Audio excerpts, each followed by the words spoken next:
امریکی صدر دورہ چین مکمل کر کے وفد کے ہمراہ واپس روانہ۔ چینی وزیر خارجہ نے ڈونلڈ ٹرمپ کو رخصت کیا۔ دورے کے دوران امریکی صدر کی چینی صدر شی جن پنگ سے متعدد ملاقاتیں ہوئی۔ کئی معاہدوں پر دستخط، ایران سمیت کئی اہم امور پر تبادلہ خیال ہوا۔ ٹرمپ میڈیا سے گفتگو میں بولے کہ چین نے 200 بوئنگ جیٹس آرڈر کرنے پر اتفاق کیا ہے۔ چینی سرزمین پر دو سپر پاورز کی ملاقات۔ بیجنگ میں امریکی صدر ٹرمپ اور چینی صدر شی جن پنگ کی 1-on-1 ملاقات۔ ٹرمپ نے میڈیا کو بتایا کہ چین کے ساتھ شاندار تجارتی معاہدے کر لیے۔ ایران کے ساتھ کشیدگی پر وہ مسائل حل کیے جو دوسرے نہیں کر سکتے تھے۔ ایران کے معاملے پہ چین اور ہمارا موقف ایک جیسا ہے، نہیں چاہتے کہ ایران کے پاس جوہری ہتھیار ہوں۔ اس سے پہلے امریکی چینل کو انٹرویو میں ٹرمپ کا کہنا تھا کہ چاہتے ہیں کہ آبِ ہرمز کھلی رہے، چین ایران کو فوجی ساز و سامان نہیں دے گا۔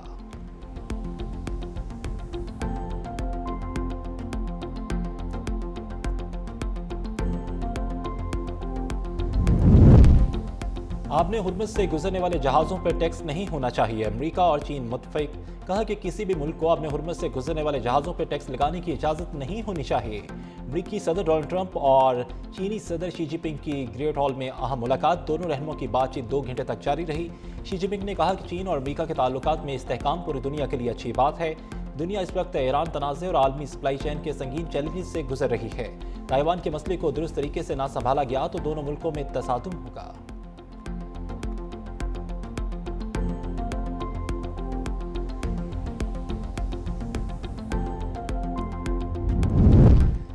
امریکہ ایران معاملے پر چین کی مدد نہیں مانگ رہا، ان کی مدد کی ضرورت نہیں ہے۔ امریکی وزیر خارجہ مارکو روبیو کی وضاحتیں، کہتے ہیں کہ چین نے کہا کہ وہ آبِ ہرمز کو عسکریت کا مرکز بنانے کے حق میں نہیں۔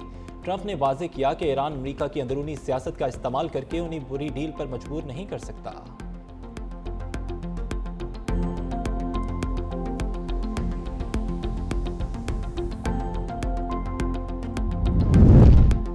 وزیراعظم شہباز شریف سے 11 رکنی چینی کاروباری وفد کی ملاقات۔ وزیراعظم نے صدر شی جن پنگ کی معتبرانہ قیادت میں چین کی شاندار ترقی کو سراہا اور کہا کہ وہ رواں ماہ کے آخر میں اپنے دورہ چین کے منتظر ہیں۔ شہباز شریف نے IBI گروپ کے پاکستان میں اپنے ڈیجیٹل اکانومی ہیڈ کوارٹر قائم کرنے کے فیصلے کو سراہا۔ وزیراعظم کا پاکستان اور چین کے درمیان کاروباری سطح پہ بڑھتے ہوئے تعاون پہ اطمینان کا بھی اظہار۔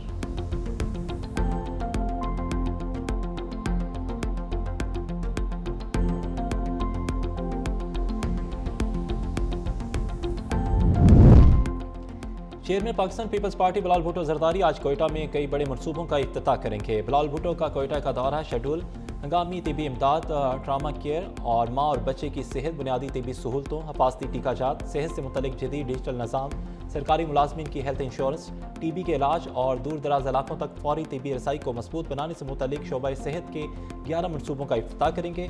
اس سلسلے میں بلوچستان کے وزیراعلیٰ ہاؤس میں تقریب کا آغاز شام 4 بجے ہوگا۔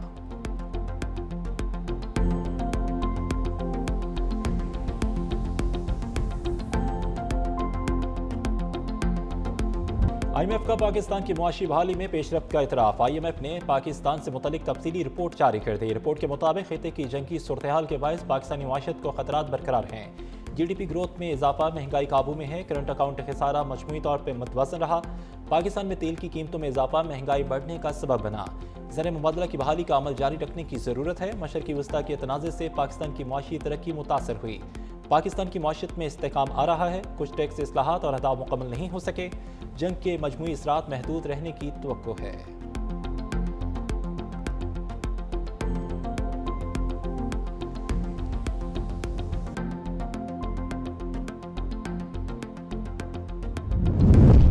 وفاقی وزیر تجارت جام کمال خان کی APBUMA وفد سے اہم ملاقات۔ ہوم ٹیکسٹائل برآمدات میں اضافے کے لیے ہر ممکن حکومتی تعاون کی یقین دہانی۔ لاس اینجلس میں پاکستانی کمپنیوں کی نمائش میں شرکت پر سہولت فراہم کرنے کا اعلان۔ سفارتی حکام کو برآمدکنان کی معاونت کی ہدایت۔ جام کمال خان کے مطابق نئی عالمی منڈیوں تک رسائی حکومت کی ترجیح ہے، جبکہ SMEs کے مالی مسائل کے حل کے لیے اسٹیٹ بینک اور ایگزیم بینک اقدامات کر رہے ہیں۔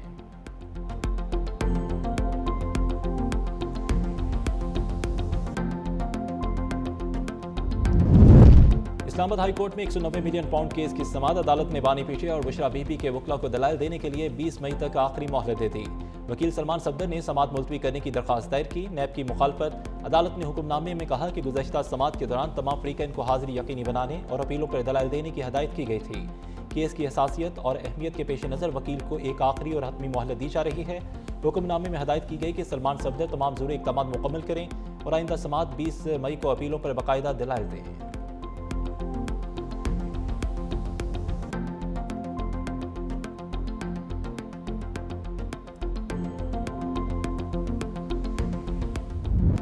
کراچی میں ڈرگ کوئن انمول اور پنکی کیس میں اہم پیش رفت، گرفتار ملزمہ کی نشاندہی پر سیشل میں فلیٹ پر چھاپے کے دوران 228 گرام کوکین برآمد۔ منشیات باتھ روم میں پلاسٹک تھیلیوں میں چھپائی گئی تھی۔ پولیس نے منشیات ایکٹ کے تحت نیا مقدمہ درج کر کے تفتیش شروع کر دی، جبکہ ملازمہ کے وکیل نے بغدادی اور درخشاں تھانوں کے مقدمات میں وکالت نامے جمع کرا دیے۔ موقف اختیار کیا کہ موکلہ کی طبیعت ناساز ہے اور اسے جیل بھیجنے کی استدعا کی جائے۔ پولیس بڑوں کا منہ کھلواتی ہے اور ڈرگ کوئن راز اگلنے لگے۔ کس نے کب اور کتنی رشوت لی، حقائق سامنے آنا شروع ہو گئے۔ سرکاری اداروں کے اہلکاروں پر کروڑ روپے رشوت لینے کا انکشاف، مختلف قانون نافذ کرنے والے اہلکار نیٹ ورک سے رابطے میں رہے۔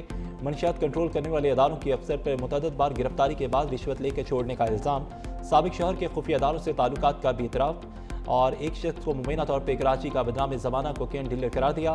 رپورٹ میں ڈی ایچ اے کے مختلف تھانوں کو رشوت دینے کا الزام، درخشاں، گزری اور بوٹ بیسن تھانوں کے نام بھی رپورٹ میں شامل۔ منشیات نیٹ ورک سے متعلق رپورٹ نے کئی نئے سوالات کھڑے کر دیے۔ پولیس کے مطابق انمول اور پنکی منشیات کا لین دین آن لائن کرتی تھی۔ نئے کسٹمر کے لیے منشیات مخصوص مقامات پر رکھواتی، ملزمہ کے شہر کے پوش علاقوں اور تعلیمی اداروں میں بھی منشیات کی ترسیل کرتی، اور پنکی کا شہر رکنی گینگ کام کرتا ہے۔ تحقیقات کمیٹی نے انکوائری مکمل کر لی۔ ڈی آئی جی ویسٹ نے 10 سے زائد افسروں اور اہلکاروں کے بیانات قلم بند کیے۔ جھوٹ، انتہا پسندی مودی اور گوڈی میڈیا کا وتیرہ بن گیا۔ فالس فلیگ کی مکروہ تعریف رکھنے والے مودی حکومت کے گودی میڈیا کا پاکستان مخالف من گھڑت بیانیہ پھر بے نقاب ہو گیا۔ جلندھر میں ملٹری کیمپ کے باہر دھماکے کا الزام بغیر تحقیقات پاکستان پہ لگا دیا۔ دھماکے میں نام نہاد ملزم کو گرفتار کر کے تعلق پاکستان سے جوڑ دیا۔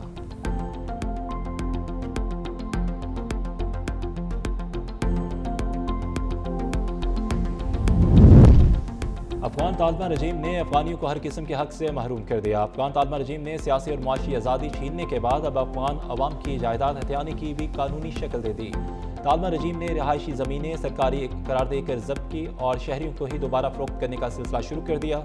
افغان جریدہ افغانستان انٹرنیشنل کے مطابق طالبان رجیم نے سرکاری قرار دی گئی رہائشی زمینوں اور جائیدادوں کی ضبطگی اور دوبارہ فروخت کا نیا قانون نافذ کر دیا۔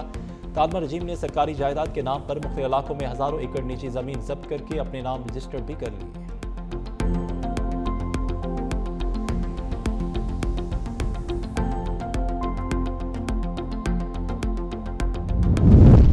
پنجاب بھر میں آندھی اور بارش تباہی مچا گئی۔ گزشتہ 24 گھنٹوں کے دوران چھتیں، دیواریں، درخت اور بل بورڈ گرنے کے مختلف حادثات میں 3 افراد جاں بحق، 24 زخمی۔ لاہور اور فیصل آباد سب سے زیادہ متاثر۔ ڈی جی خان میں آسمانی بجلی گرنے سے 3 افراد زخمی۔ ریسکیو حکام کے مطابق شدید زخمیوں کو ہسپتال منتقل کر دیا گیا، جبکہ شہریوں کو ہنگامی صورتحال میں 1122 پہ رابطے کی ہدایت کی گئی ہے۔